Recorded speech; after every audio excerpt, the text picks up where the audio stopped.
नमस्कार, मैं हूं हेमेंद्र शर्मा और आप देख रहे हैं एमपी राउंडअप। मध्य प्रदेश के मुख्यमंत्री शिवराज सिंह चौहान ने बुधवार को भोपाल में 2000 फ्रेशली अपॉइंटेड टीचर्स को अपॉइंटमेंट लेटर बांटे। सरकार का दावा है कि मार्च महीने में लगभग 22,000 टीचर्स को रिक्रूट किया गया है और इनमें से 12,000 टीचर्स स्कूल शिक्षा विभाग के थ्रू रिक्रूट किए गए हैं, जबकि 10,000 के लगभग टीचर्स जो है ट्राइबल वेलफेयर डिपार्टमेंट के माध्यम से रिक्रूट किए गए हैं। अब हम आपको शिक्षा विभाग से जुड़े कुछ चौंकाने वाले तथ्य याद दिलाना चाहते हैं। मध्य प्रदेश में लगभग 90,000 के करीब ऐसे पद हैं जो टीचर्स के जो पिछले लंबे समय से खाली पड़े हुए हैं। 20,000 स्कूल्स ऐसे हैं जिन्हें एकल विद्यालय कहा जाता है, क्योंकि वहां पर एक ही टीचर है जो पहली से लेकर 5वीं तक के बच्चों को पढ़ाता है। 90,000 स्कूल्स ऐसे हैं जहां पर साइंस की लेबोरेटरी ही नहीं है और 35,000 स्कूल ऐसे हैं जहां पर बिजली का कोई नामो निशान ही नहीं है। तो ऐसे में ये सवाल पूछना तो बनता ही है कि चुनावी साल में 22,000 टीचर्स की रिक्रूटमेंट कितनी काफी या नाकाफी है, और क्या मध्य प्रदेश के मुख्यमंत्री शिवराज सिंह चौहान को या उनकी सरकार को इसके लिए अपनी पीठ थपथपानी चाहिए, क्योंकि मध्य प्रदेश में उनकी सरकार पिछले 20 साल से लगभग, अगर कमलनाथ की 15 महीने की सरकार बीच में से हटा दें तो 20 साल से लगातार भारतीय जनता पार्टी का शासन है। यहां पर ना जाने कितने ऐसे स्कूल हैं जहां पर छत नाम की चीज कोई है ही नहीं और जहां पर बारिश का मतलब छुट्टी होता है। इन तमाम सवालों पर बात करने के लिए हमारे साथ मौजूद हैं मध्य प्रदेश के एम्प्लॉय लीडर उमाशंकर जी, जो लगातार टीचर्स का भी मुद्दा उठाते रहे हैं। आपका बहुत बहुत स्वागत है। सर, मेरा पहला सवाल ये है, आप तो लंबे समय से टीचर्स की मांग उठाते रहे, उनके लिए आंदोलन भी कर रहे हैं और आगे भी करेंगे। तो ये जो चुनावी साल में 22,000 टीचर्स अपॉइंट हुए हैं जो सरकार दावा कर रही है, वो कितना काफी या नाकाफी है? देखिए, ये बिल्कुल काफी नहीं है। शिक्षा और स्वास्थ्य के क्षेत्र में सरकार की जो प्राथमिकताएं होना चाहिए उसमें मैं समझता हूँ ये नाकाफी है। और जब शिक्षा जैसी चीज में अब आप आंकड़े बता रहे थे, और जो आंकड़े हम लोग भी जानते हैं और प्रदेश की जनता भी जानती है, आज जो स्कूलों की हालत है उधर हमारे माननीय मुख्यमंत्री जी और हमारे शिक्षा मंत्री जी और शिक्षा विभाग से जुड़े हुए सभी लोगों को देखना चाहिए। जैसा आज मुख्यमंत्री जी ने बोला है कि शिक्षकों के लिए वो घोषणाएं जो वो बराबर बोलते हैं, लेकिन वो जनता के बीच में क्रियान्वित क्यों नहीं हो पाती? जी, अधिकारियों की कमी दर्शाती है और शिक्षा के क्षेत्र में, स्वास्थ्य के क्षेत्र में बहुत ज्यादा काम करने की जरूरत है। अभी 2 दिन पहले ही मैंने यही भोपाल के एक स्कूल में जाकर देखा, वहां बालिका छात्रावास में टॉयलेट टूटे हुए थे, पूरा कहीं पानी नहीं था। आज हमारी सरकार कहती है हाथ धुलाई दिवस मनाती है और सरकार कहती है हाथ धोइए, लेकिन बच्चों के लिए पानी नहीं है, साबुन नहीं है। और 95,000 स्कूल लगभग ऐसे हैं जहां पे हाथ धोने की सुविधा ही नहीं है। बिल्कुल मैं इससे सहमत हूं। मैं राजधानी भोपाल की बात बता रहा हूं, जो मैंने खुद ने अभी सरकार को ऊपर तक भेजा, माननीय मुख्यमंत्री जी को भी भेजा और शिक्षा विभाग से जुड़े हुए सभी लोगों को भेजा।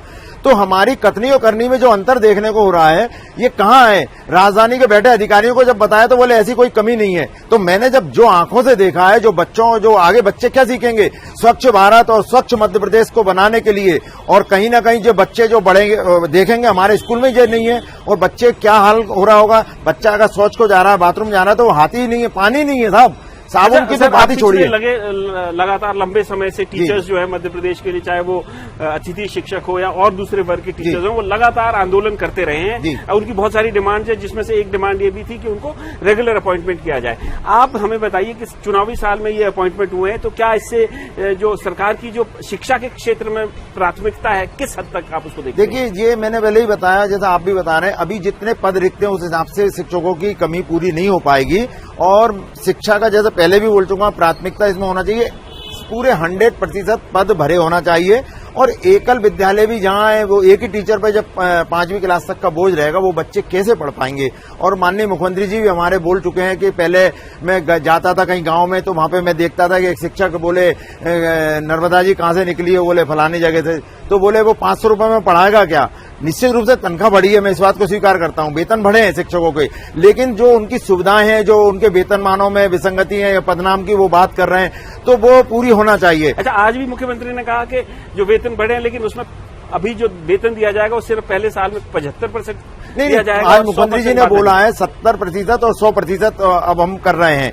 माननीय कमलनाथ जी की जो सरकार थी, उनमें 12 दिसंबर 2019 को उन्होंने एक फैसला करा था, वो बहुत ही गलत फैसला था और पूरे प्रदेश के कर्मचारियों पर लागू है। जितने शासकीय कार्यालय हैं, चाहे वो शिक्षा विभाग हो, चाहे पुलिस विभाग हो, चाहे कोई सा भी विभाग हो, उन सब पे वो फैसला लागू है। वो है, उन्होंने कर दिया था कि पहले साल में 70, दूसरे साल में 80, तीसरे साल में 90 और फिर 100। तो परीक्षा पे जब आदमी खत्म आता था तो उसको नुकसान हो रहा था। अभी तक के जो 2019 के बाद से और अभी तक भर्ती हुए कर्मचारी उनको नुकसान हुआ है। और आज माननीय मुख्यमंत्री जी ने जो घोषणा करी है वो ऐसा नहीं है कि सिर्फ शिक्षकों पे लागू होगी, वो पूरे प्रदेश के कर्मचारियों के लिए है। और आज उनका चूंकि शिक्षकों का सम्मेलन था, माननीय प्रधानमंत्री जी भी उसमें वर्चुअली ही जुड़े हुए थे, तो उन्होंने जो घोषणा की हम उसका स्वागत कर रहे हैं। लेकिन वो 70% और 100% आज भी इन्होंने भी नुकसान ही कर दिया। अच्छा, पीठ थपथपाने की आवश्यकता है क्या? अगर टीचर्स की अपॉइंटमेंट आज हुई है नहीं तो उसके लिए पीठ तो थपथपाई जाएगी, लेकिन जो 70% और 100% कर दिया भाई, जैसा पहले हो रहा था 2019 से पहले क्या होता था, जो भी आदमी भर्ती होता था, कर्मचारी भर्ती होता था, किसी विभाग में जाता था, उसकी 2 वर्ष की परीक्षा अवधि होती थी। उसका कार्य संतोषजनक होता था तो उसकी परीक्षा अवधि खत्म हो जाती थी और उसे नियुक्ति दिनांक से पूरा वेतन मिलता था। अब इधर 70% हो गया, तो मतलब मान लीजिए अगर उसकी 30,000 तनख्वाह है तो 9,000 रुपए तो उसे कम मिलेंगे ना पूरे 2 साल तक। तो ये तो नुकसान है। और मुख्यमंत्री जी ने घोषणा की है, उन्होंने 80 और 90 हटा दिए, 70 और 100 तो कर दिया। तो इसको भी हटाया जाता तो और ज्यादा खुशी होती, क्योंकि हमारी ये मांग में बहुत मांग रही है। बात एम्प्लॉइज की तरफ से हो गई, टीचर्स की तरफ से हो गई। जी जी। लेकिन बच्चों का क्या, जो मध्य प्रदेश के स्कूलों में पढ़ रहे हैं, वहां पे बिजली नहीं है, वहां पे हाथ धोने के लिए वो नहीं है, उसके लिए आप लोग कोई एजुटेशन करेंगे आने वाले दिनों में? उसके लिए कोई बात? देखिए, हम लोग बराबर मांग कर रहे हैं। और एक आज से करीब 8 साल पहले लाल परेड ग्राउंड में एक हाथ धुलाई दिवस माननीय मुख्यमंत्री जी ने कराया था और उसमें 10 करोड़ रुपए भी खर्च हो गए थे। प्रदेश की जनता को उन्होंने हाथ धुलाई दिवस के रूप में बताया था और टीचरों को बताया था, स्कूल के बच्चों को बताया था। हमें बड़ा अच्छा लगा था कि चलो बहुत अच्छा होने जा रहा है। लेकिन हमने देखा स्कूलों में पानी नहीं है। और आपको बताऊं, सरकारी स्कूल तो छोड़िए, प्राइवेट स्कूलों में भी ये स्थिति मैंने खुद जाकर देखी है। बच्चे अगर जाते हैं, कोई फ्रेश होकर नहीं आ पाया घर से, वो अगर शौच के लिए गया है तो उसके लिए हाथ धोने को पानी अगर मिल गया तो साबुन तो मिलना ही नहीं है।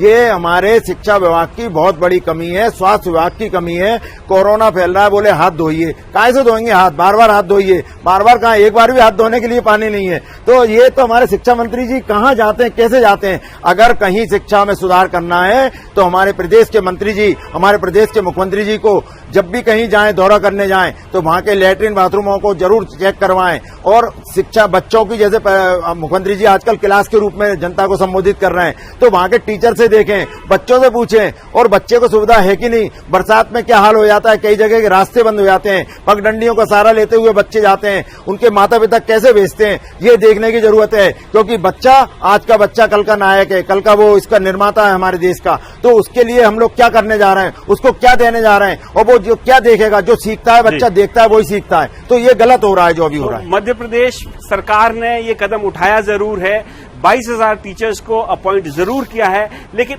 ये फैक्ट है कि मध्य प्रदेश में अभी भी 90,000 से अधिक टीचर्स के पद खाली पड़े हुए हैं। चुनावी साल में देखने की बात है कि क्या ये सिर्फ एक चुनावी पैंतरे के तौर पर इस्तेमाल किया जाएगा, क्या वाकई में ही शिवराज सिंह चौहान और उनकी सरकार टीचर्स का कुछ हित चाहते हैं और मध्य प्रदेश में स्कूलों में, सरकारी स्कूलों में खासकर बच्चों जो पढ़ रहे हैं उनका कुछ हित चाहते हैं। एमपी राउंड अप में आसिफ इतना ही। कल फिर मुलाकात होगी, तब तक के लिए थैंक यू, गुड बाय।